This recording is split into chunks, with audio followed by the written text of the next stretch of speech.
मुझे बिल्कुल ठीक से याद है and I follow you on all your social media platforms. आपने कहा था कि बेस बन चुकी है, मार्केट में बाउंस बैक की तैयारी करें और एक शार्प बाउंस हमने देखा है।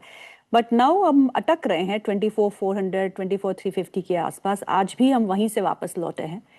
ये लेवल्स कितने क्रूशल हो सकते हैं और इन लेवल्स को ब्रेक करने के लिए क्या होना होगा? नहीं, तो मुझे लग रहा है कि रिकवरी फेज जो है वो शुरू तो हो गई है।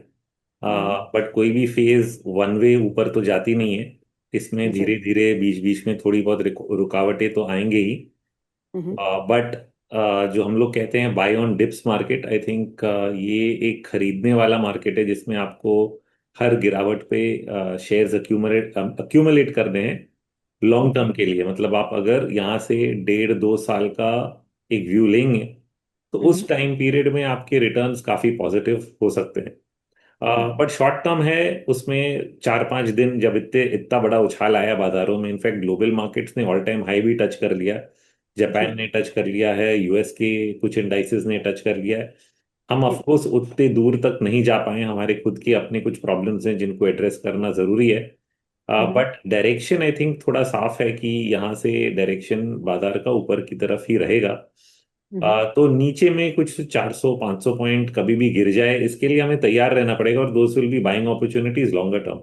शॉर्टर टर्म हम्म। ट्रेडर्स के लिए ऑफ कोर्स ये एक पॉइंट आता है कि 24,300 जिसकी हमने बात करी, 24,300 और 600 के बीच में कहीं ना कहीं हम्म। कुछ रेजिस्टेंस लेवल्स हैं जो इमिजिएटली अगर पार नहीं होते हैं तो हम लोग वापस 23,400 500 को रीटेस्ट कर सकते हैं। तो ये एक शॉर्ट टर्म सेटअप जरूर बाजार में है।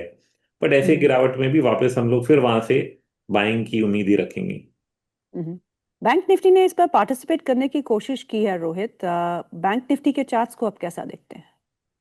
तो मैं सिमिलर लेवल्स बताऊंगा। बैंक निफ्टी में ऊपर 57,250 का रेजिस्टेंस है, नीचे में जो की सपोर्ट है 53,776। तो अगर गिरावट आती है नीचे के लेवल्स तक, तो दैट विल अगेन फाइनेंशियल्स में बाइंग अपॉर्चुनिटी रहेगी, क्योंकि ओके। फाइनेंशियल्स एक्चुअली पिछले 1.5 2 साल में they have been an underperforming segment. Specially जो प्राइवेट बैंक्स हैं, लार्ज प्राइवेट बैंक्स हैं, उन्होंने तो बहुत ही बुरी तरह अंडर परफॉर्म किया है। But I hmm. थिंक वो फेज कहीं ना कहीं खत्म हो रहा होगा। हम्म। फाइनेंशियल्स का आउट परफॉर्मेंस का फेज यहाँ पे कहीं पे शुरू होना चाहिए, जहाँ पे हम्म। बैंक्स फिर से हमें अच्छे रिटर्न्स देने लगे। थोड़ी हम्म। सिलेक्टिविटी जरूर आएगी, बट आई थिंक जो अंडर परफॉर्मेंस था वो कहीं ना कहीं हट जाना चाहिए। हम्म। ये शायद इंटरेस्ट रेट साइकिल के साथ भी ट्रिगर हो। इंटरेस्ट रेट साइकिल अभी भी ऊपर की तरफ है कि कुछ ना कुछ रेट्स पे अपवर्ड प्रेशर है। बट मुझे हम्म। लग नहीं रहा है कि कोई भी सेंट्रल बैंक इंटरेस्ट रेट्स को बढ़ाने की मूड में है। सब हम्म। चाहते हैं कि रेट्स यहाँ से कम किए जाएं, और ये भी मानते हैं कि ये जो पूरी सिचुएशन है ये टेम्पररी है, और कहीं ना कहीं इसी के पीछे तेल के भाव बढ़े हैं, और कहीं ना कहीं इन्फ्लेशन का जो प्रेशर है वो बना हुआ है। तो हम्म। जैसे जैसे ये सिचुएशन ईज होगी, इन्फ्लेशन का प्रेशर ईज होगा, तो इंटरेस्ट हम्म। रेट्स कम होने की जो उम्मीद है वो बढ़ती जाएगी। शायद it hmm. May not be immediate. तो ये सब चीज़ों को समय ज़रूर लगेगा। It must be a slow and continued advance. ऐसा नहीं होगा कि हम लोग फटाफट इससे निकल पाए। At least hmm. First 3 to 6 months जो हैं वो थोड़े धीमे होंगे। But okay. डायरेक्शन थोड़ा साफ है, इसलिए मैं सेंस कर रहा हूँ कि एटलीस्ट नीचे के लेवल्स पे बाइंग बनी रहेगी, और बहुत ज़्यादा डिक्लाइन भी हम लोग प्रिडिक्ट नहीं कर सकते हैं।